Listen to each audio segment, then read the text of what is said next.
নজর লাগছে আর কি। জিনের নজর লাগছে? হ্যাঁ হ্যাঁ। তাহলে এটা কাটবো কেমনে একটু বলো তো আমার।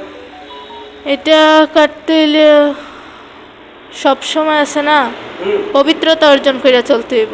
পবিত্রতা? হ্যাঁ এটা হ্যাঁ। ঠিক আছে ইনশাআল্লাহ, এটা চলতেছে। আচ্ছা আমার যে তেলটা আছে এই তেলটা কেমন পাওয়ারফুল তুমি মনে করো? কোনটা? এই যে আমার হাতে একটা তেল আছে, হ্যাঁ, জিন তেল, এই যে আমার পিছনে তেল, এই তেলগুলো কেমন পাওয়ার মনে করো তুমি? এই তেলগুলো তো মোটামুটি ভালো।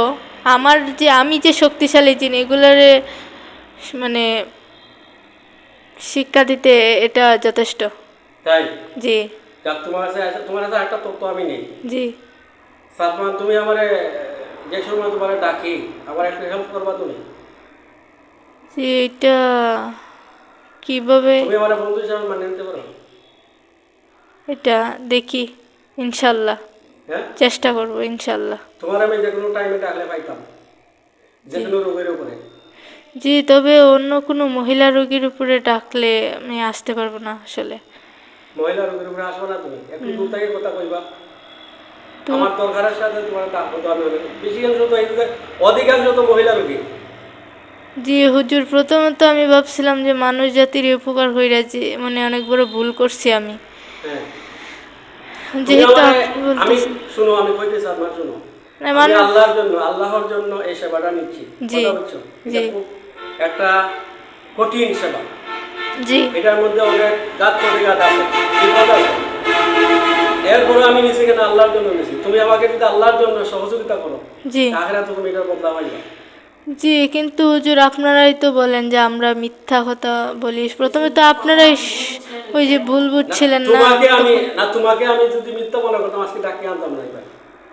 জি, আমার ধারণা এটাই হয়েছে তো আমার গর্বের বিষয় যে আমার আপনি ধারণা হয়েছে তুমি বুঝছেন। সত্যবাদী। জি তাইলে তুমি আমার সাহায্য করবা? জি ইনশাল্লাহ যে কোনো টাকা আইবা আমার? জি ইনশাল্লাহ। তাইলে আজকে থেকে তুমি আমার, আচ্ছা শোনো একটা কথা বলি, আমার সন্তান, আমার ছেলে, আমার যে আওলাদ, এরারে কেউ যদি ক্ষতি করতে চায় তুমি আমার সাহায্য করবা? জি কারণ আমি তো ইনশাল্লাহ। দেখতেছি না এগুলো। জি ইনশাল্লাহ। তাইলে তুমি সবসময় আমার সাহায্যকারী হিসেবে থাকবা ইনশাল্লাহ। জি তুমি ইনশাল্লাহ। আজ থেকে আমার বন্ধু, ঠিক আছে? জি ঠিক আছে তো? জি আমি তোমার যে কোনো সময় ডাকলে পাইতাম, জি পাবো তো ইনশাল্লাহ? ইনশাল্লাহ। আচ্ছা, এখন এরা আমি বন্ধ করবো। জি করেন। তোমার অভিমত কি? আমার অভিমত এটাই যে বন্ধু, আপনি কোনো ওর আত্মীয় স্বজন নিয়ে ভাইবেন না। আমি যেহেতু বলছি আপনি করেন।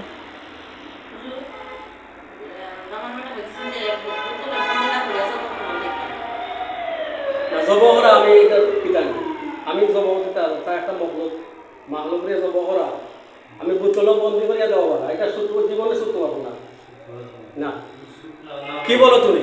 জি, জব করা তো এটা তো একটা, হ্যাঁ হ্যাঁ, এটা তো জব করা, হত্যা করা, এগুলো আমি পছন্দ করি না। আমি সর্বোচ্চ তারা কি করি, বন্দি করিয়া দেয়। জি তাহলে তোমার অভিমত আছে না? জি আচ্ছা, তারে আমি বন্ধ করে দেবো। তোমার আমি যে কোনো সময়টা মহিলা করে রাখতে পারি, তুমি আমার জন্য দিনে দিন পাইবা। জি হুজুর, আরেকটা সমস্যা হচ্ছে ওই যে জান্নাতের ওই যে আমরা যে সমস্যাটা করছি না, হ্যাঁ তো এরকম রোগীর তো মেজাজ টেজাজ খারাপ থাকে তাই না? হ্যাঁ। এই এই কয়েকদিন দেখছি ওর মেজাজটা খুব খারাপ লেভেলের আসছে, মানে সব কি আপন কি বড় কি ছোট, মানে কিছু মানে না। এটার জন্য যদি একটু চিকিৎসা করে দিতেন ভালো। এটা কেন মানে না? তো ওর কারণে মানে না, এইটা কথা। হ্যাঁ হ্যাঁ, এগুলো সমস্যা করলে তো এইরকম মানুষ রুগীর হয় এরকম। তাইলে তো এরে বন্দি করলে তার সমস্যা হইতো না। না না, ইনশাল্লাহ সমস্যা হবে না। ইনশাল্লাহ। আচ্ছা ঠিক আছে সাদমান, তোমার আমি ডাকবো, তুমি আমার বন্ধু হিসেবে থাকবা, আর আমার জন্য ক্ষতি না করে, কারণ জি আমি তো দেখতেছি না সব কিছু। জি তুমি আমার সাহায্য করবা। জি ইনশাল্লাহ। মাঝে মধ্যে তুমি দাওয়াত খাইবা আমার কাছে, দাওয়াত তোমার মিষ্টি খাওয়াইবো। না হুজুর, এটা এটা আমারে সম্ভব বলো না। তোমার মিষ্টি কোন জায়গায় দেবো আমি? হুজুর, এটা এটা আমার পছন্দ না।